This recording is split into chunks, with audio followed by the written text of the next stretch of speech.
Nem todo lugar é para você. Alguns lugares vão te fazer uma pessoa horrível e alguns outros lugares vão te fazer uma pessoa excelente. Vou te mostrar aqui como a gente vai identificar isso. Harry Potter, tava lá o Harry Potter, um menino prodígio. E antes dele descobrir que era bruxo, ele morava num quartinho embaixo da escada da casa dos tios dele. Beleza. Nessa tal casa ele era super maltratado e ele era taxado, né? Como uma criança, um pestinha, como alguém que incomodava, né? Todos ali lidavam com ele como se ele fosse uma pessoa super inconveniente, enfim.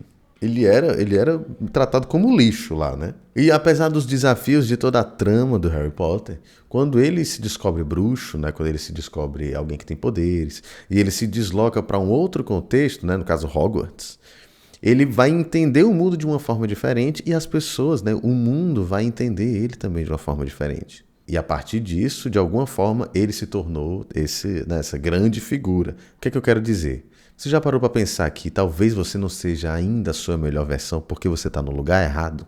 Eu sou Gino Quintela, seu tarólogo abusado, professor de tarô e terapeuta. Já deixa teu like logo. Já deixa teu like primeiro, porque a história é massa. E segundo, que se tu esperar pro final do vídeo, tu vai esquecer. Então tu dá o like. Se tu não gostar, depois tu tira e bota um dislike. Mas já deixa aí teu like. Se inscreve, comenta, compartilha e tudo mais. Bora nessa. Pois bem, em algum momento da minha vida, quando eu comecei a interagir, a lidar com a espiritualidade, houve um ponto onde eu comecei a trabalhar com isso efetivamente, né? Então, eu estudei um bocado de terapias holísticas, aprendi coisas em aldeias indígenas. Em algum momento da minha vida eu entrei em contato, eu reencontrei, na verdade, né, a espiritualidade. E depois de um determinado período, eu comecei a trabalhar já com a espiritualidade. Eu comecei fazendo isso, estudando o esoterismo, o ocultismo e associando isso a algumas terapias holísticas. Aí tava uma doideira, né? Porque eu tava estudando essas coisas esotéricas com muita vontade, assim. Eu queria realmente desvendar o que fosse possível para conseguir ter alguma atividade que funcionasse para alguém. E eu meio que sempre fui assim, sabe? Então, assim, enquanto músico, eu, sei lá, queria aprender samba. E aí eu passava meses ouvindo samba loucamente para ver se eu conseguia internalizar aquilo. De alguma forma, eu queria me destacar como músico e por isso eu tentava me aprofundar, estudar, enfim, essas coisas. Só que, no meio da música, assim como em vários outros meios, né? Você tem essa parte técnica e profissional, mas você tem também o palco, né? Que rola um pouco do glamour. Existe um status social ligado a essa figura do artista que está em cima do palco, né? Então, o que é que acontece? Em vários desses ambientes que eu tocava, e quando eu digo ambiente, eu estou falando dos grupos musicais, né? Das bandas, eu procurava tocar de uma forma assim, bem direitinha, né? Tentava ser um músico muito bom e tudo mais. Né? Então, chegar no horário, claro que eventualmente eu também errava, né? Assim, errava em show, ou então chegava atrasado, isso acontece. Mas, de um modo geral, eu procurava ser um profissional bem correto. Só que muitos dos meus colegas de profissão da época eram pessoas que chegavam muito atrasadas, enchiam a cara em cima do palco. Tipo assim, quando eu digo encher a cara, muitas vezes era encher a cara mesmo, entendeu? De causar, às vezes, até situações constrangedoras com o público, com os donos das casas de show, enfim. Né? Tinha esse tipo de perfil, gente que chegava atrasada, gente que enchia a cara, gente que usava várias outras substâncias, gente que dava calote, gente que tratava mal outros colegas músicos, ou então o hold, né, que é aquele cara que ajuda a gente a transportar as coisas, a montar os equipamentos, né? Enfim, já vi pessoas dessas, né, holds, sendo desprezados por outros músicos e tudo mais. E essas mesmas pessoas que tinham esses defeitos todos, geralmente eram pessoas muito comunicativas, com habilidade de comunicação incrível, especialmente quando havia um possível contratante. Né? Então, assim, quando é para carregar peso, tomei a minha chave do carro. Mas quando há um possível contratante, de repente aquela pessoa virava assim um rei na frente da banda. Num determinado ensaio com uma determinada banda, eu escrevi o arranjo. O que é que significa isso? Eu escrevi uma partitura, aliás, várias partituras, uma para cada instrumento, para que a gente pudesse tocar a música de um jeito bem bacana, bem organizado. Levei para o ensaio. Quando cheguei no ensaio, um dos músicos, né, estava lá tentando tocar o arranjo, que na verdade ele não estudou, ele tentou pegar ali de uma forma meio capenga, meio mais ou menos. E aí ele tocou algumas coisas erradas, né? E aí eu cheguei pra ele e falei assim, fulano, ó, não é assim que toca e tal. E isso eu como baterista, né? E aí eu avisei, cara, você tá tocando errado, a gente precisa organizar isso aí. tentamos de novo, ele tocou errado de novo. Aí eu saí da bateria em algum momento e fui lá e perguntei, como é que tu tá tocando? Ele me mostrou como é que ele tava fazendo. Aí eu falei, olha, desse jeito aí não dá certo. Tu pode fazer... Aí eu fui no teclado, né? Toquei de opção 1, dá pra tu tocar desse jeito, dá pra tu tocar desse jeito, opção 2, dá pra tu tocar desse jeito, opção 3. Mas desse jeito aí que tu tá tocando, não dá, porque fica esquisito. Ele olhou pra mim e disse assim, Aí eu, assim, como assim? Que isso? Aí ele falou, não gostei. Aí eu, mas como assim, tu só não gostou? Tu tem uma outra opção? Ele falou, não, eu só não gostei. Quer dizer, eu tinha escrito o arranjo para a banda inteira, ele nem aprendeu o que eu tinha feito, ele estava fazendo errado, mas mesmo assim o argumento dele para continuar fazendo errado era, não gostei. Beleza, eu olhei pra banda, todo mundo ficou confortável em tocar errado. E aí, beleza. Então eu falei, se é por voto vencido, vamos continuar, né? Eu sei que no final das contas eu ainda provei por A mais B porque que de um jeito estava certo e de outro jeito estava errado. E a conclusão foi que eu escrevi o arranjo pra todo mundo e a gente tirou a música do repertório. Tipo assim, talvez eles tivessem achado o processo muito estressante e acabou que a gente não tocou essa música. Então assim, por mais que eu tivesse bem intencionado, né? Eu queria tocar uma música legal, de um jeito legal, com um arranjo legal... Naquele momento, aquelas pessoas ali não estavam tão preocupadas assim com isso, né? Então, assim, se aquilo incomodou, pegou no calo de algum deles, foi suficiente para que eles pegassem aquele trabalho todinho que eu tive e excluíssem, jogassem no lixo. Então, assim, por mais que eu tivesse toda aquela habilidade de fazer tudo aquilo, eu fiz e não adiantou de nada. Aquilo não foi valorizado de nenhuma forma. E ainda tem um detalhe, né? Por eu ter tentado tocar da forma mais correta e alguns não tivessem tão preocupados assim em tocar dessa forma, eu acabei virando o chato da história, né? O otário, porque eu tava causando estresse porque eu queria que a galera tocasse certo. E aí, apesar de ser um bandista, não ser cristão, me lembro daquele trecho da Bíblia que diz assim, né? Não atirem suas pérolas aos porcos, caso contrário, estes as pisarão e aqueles, voltando-se contra vocês, os despedaçarão. O que é que eu quero dizer com isso? Às vezes você é uma pessoa super bem intencionada, uma pessoa que estudou, que está assim, querendo fazer tudo de melhor, mas se aquele ambiente não consegue aceitar, valorizar, perceber o seu esforço e a sua capacidade, aquilo ali não vai valer nada. Então, por mais que você seja uma pérola, se um porco olhar para uma pérola, ele não sabe valorizar aquela pérola. Então é capaz dele engolir, dele pegar aquilo ali, passar por cima de você, lhe sujar de lama. Então assim, o fato de você ser uma pérola ou não, naquele contexto não vai fazer diferença nenhuma. Já, se você for essa tal pérola e tiver numa situação onde alguém consegue te valorizar, aí você é exaltado, você é destacado, você brilha, né? Quer dizer, a sua essência vai se manifestar de uma forma diferente. Então, talvez em outra banda eu ter feito um arranjo seria algo assim incrível, porque ele iria facilitar muito o processo de organização, de várias coisas. Mas dentro daquele contexto, essa talvez tenha sido uma péssima ideia. Então, basicamente, eu vi aquela situação da seguinte maneira. Eu estava tentando fazer as coisas minimamente corretas e o outro grupo, né, aliás, a banda, não estava tão preocupado com isso. Eles estavam mais preocupados com o status, com vendas e outras coisas. Detalhe, eu não estou dizendo que eu sou santo não, tá? Calma aí. Mas diante do meu ponto de vista, era como se eu estivesse querendo fazer uma coisa e a galera estivesse querendo fazer outra. Por conta disso, né, desses estresses, dessa não valorização aos meus olhos, eu comecei a me tornar uma pessoa muitíssimo reclamona. Em dado momento eu estava reclamando tanto daquela circunstância de não valorização, na minha cabeça estava todo mundo fazendo qualquer coisa de qualquer jeito, então na minha cabeça eram todos com falta de profissionalismo, pessoas antiéticas. Para mim era assim, era uma situação horrorosa. Então eu estava reclamando muito. E chegou num ponto que nem eu aguentava mais reclamar daquilo. Na verdade, eu não aguentava mais me ouvir reclamando daquilo, porque força para reclamar eu tinha a beça. Só que, ao mesmo tempo, eu estava tão inserido dentro daquele contexto que eu nem percebia isso. Assim, eu me incomodava com a minha reclamação, mas eu não percebia que eu também estava com um semblante mais sofrido, sabe? Inclusive, alguns colegas de profissão às vezes me perguntavam, Júnior, tu tá bem? Tu tá com um ar, assim, parece que tu tá cansado, tu dormiu direito, como é que é isso? Eu tava todo lascado e nem sabia disso. Não, foi uma doideira, até calote rolou, foi uma loucura essa época. E mais uma vez, do meu ponto de vista, eu tava procurando fazer a coisa da melhor forma possível e tava sendo o otário da história. Na minha cabeça, naquela época, tinha um outro ambiente que pra mim era incrível, que ele meio que compensava essas maluquices que aconteciam no meio da música, que era o terreiro que eu frequentava. Pô, um ambiente sofisticado, um ambiente das pessoas buscam a espiritualidade. Tem lá os caboclos, os exus que nos protegem, os pretos velhos que nos aconselham. E lá eu estava como o chefe dos ogãs, quer dizer, a pessoa que estava responsável por toda a parte musical do terreiro. Então assim, pô, aqui as pessoas me valorizam, cara.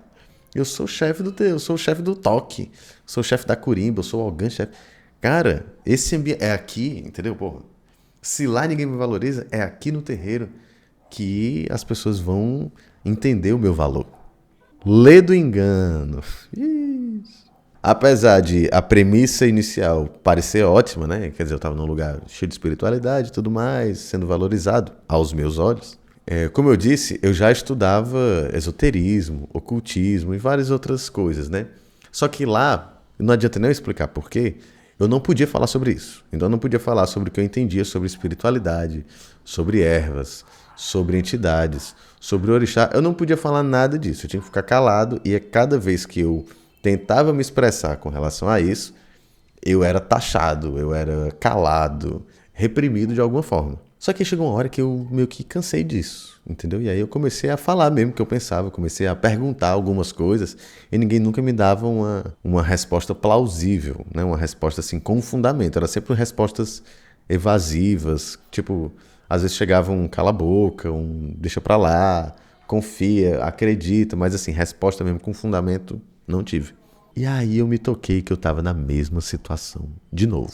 Era como as bandas. Quer dizer, nas bandas eu tinha algum status social, porque eu tocava em lugares legais, o público via as pessoas da banda como pessoas legais. No terreiro eu estava também com um certo destaque, né, por estar tocando. Em algum nível aquilo também significava algum status social. Mas assim, lá no fundo, a minha essência, né, quer dizer, eu tentar fazer as coisas de uma forma que eu achava correta, né, buscar pesquisar, aprofundar, tudo isso, nada disso era aceito. Sabe quando no background as coisas estão tão sujas que é melhor ninguém aprofundar em nada? Porque senão vai encontrar muita besteira? Pois então, era mais ou menos essas as situações. Eu sei que em algum momento, né, houve um colapso, mas foi um colapso tranquilo, tá? Não foi uma coisa assim gradual, não foi de uma hora para outra. Mas enfim, eu fui saindo das bandas naturalmente. Eventualmente eu saí do terreiro, na verdade eu fui expulso do terreiro, porque eu estudava e eu perguntava e isso causava muito incômodo. E se você é uma pessoa de terreiro, você deve saber que isso é muito mais comum do que se imagina por aí, né?